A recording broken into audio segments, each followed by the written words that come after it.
Hello guys, welcome back to the reel review channel. ఈ రోజు మన పోస్టర్ రివ్యూ వచ్చేసి రాజా సాబ్, డైరెక్టెడ్ బై మారుతి. మారుతి గారి మూవీస్ ఓకే ఫ్యామిలీ ఎంటర్టైనర్ అయితే మంచి ఎంటర్టైన్ అవుతాయి, లేదంటే కొంచెం చిరాగా అనిపిస్తాయి అనమాట. ఈ మూవీ నుంచి మనకి ఫస్ట్ లుక్ అండ్ టైటిల్ అయితే అనౌన్స్ చేశారు రాజా సాబ్. రాజా సాబ్ టైటిల్ అంత క్యాచీగా కానీ వావ్ అనేటట్లు లేదు, ఒక హిందీ టైటిల్ లాగా అనిపించింది. ఈ పోస్టర్ లో ప్రభాస్ అన్న మరి లాస్ట్ టైం కల్కి మూవీ నుంచి ఒక పోస్టర్ రిలీజ్ చేశారనమాట. ఫుల్ బాడీ ఒకళ్ళది, హెడ్ ఒకళ్ళది అన్నట్లు అనిపించింది ఆ ఫస్ట్ లుక్ లో.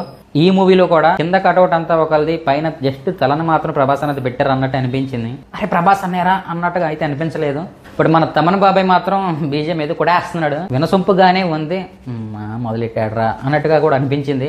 ఫస్ట్ టైం విన్నప్పుడైతే అంత ఎక్కలేదు బీజం, తినగా వేపాకు తీయనుండు అన్నట్టు వినగా ఈ బీజం కొంచెం ఎక్కేసింది అనమాట. తమన్ బాబాయ్ గురించి ప్రత్యేకించి చెప్పక్కర్లేదు, అయ్యా మే డిస్కో డాన్సర్ అన్నట్టు ప్రతి మూవీకి తనదైన స్టైల్లో ఏకి పడేస్తాడు అనమాట. బట్ ఈ మూవీ కూడా అలాగే ఇస్తాడు అనుకుంటున్నాను. ఇప్పటివరకు మారుతిగా డైరెక్ట్ చేసిన మూవీస్ అయితే పర్సనల్ హెల్త్ ఇష్యూస్, లేదంటే చిన్న చిన్న ఊర్లో సమస్యలు అన్నట్టుగా చూపించారు. బట్ ఈ మూవీ మాత్రం కొంచెం డిఫరెంట్గా ప్లాన్ చేస్తున్నారు.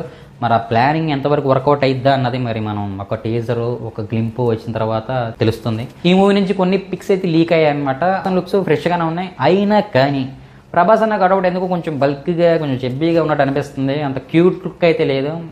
ఈ మూవీ కోసం అన్న ఏమైనా డైట్ చేసి కొంచెం ఏమైనా స్లిమ్ అయితే మాత్రం మళ్ళీ మన పాత ప్రభాస్ అన్న చూడొచ్చు అనమాట.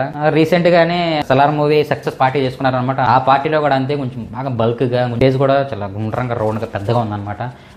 బియర్డ్ ఏదో స్టైల్ పెట్టాడు, ఫ్రెంచ్ స్టైల్ ఏదో అంతగా సెట్ అవ్వలేదు. ఫ్యూ అవర్స్ తర్వాత ఫుల్ వీడియో రిలీజ్ చేశారు, చిన్న ఇంటర్వ్యూ లాంటిది. పెట్టుకున్న బియర్డ్ షేప్ ఏదైతే ఉందో తీయించేశాడు అనమాట. కొంచెం ప్రశాంతంగా ఉంది లుక్. కానీ ఎందుకు కొంచెం ఓవర్ గా అనిపిస్తున్నాడు, కొంచెం బాగా హెవీగా ఉన్నట్టు. అలా కాకుండా కొంచెం డైట్ చేసి ఏమైనా కొంచెం స్లిమ్ అయితే ఇక అన్న లుక్స్ పరంగా, కటౌట్ పరంగా తన్నేవాడే లేడనమాట. మళ్ళీ అలాంటి పూర్వ వైభవం రావాలని చెప్పి యాజ్ ఏ ప్రభాస్ ఫ్యాన్ కోరుకుంటున్నాను. సో ఇది మరి ఈ పోస్టర్ గురించి నా ఒపీనియన్ అయితే. మరిన్ని ఇలాంటి మూవీ అప్డేట్స్ కోసం stay tune guys. Until then take care, by.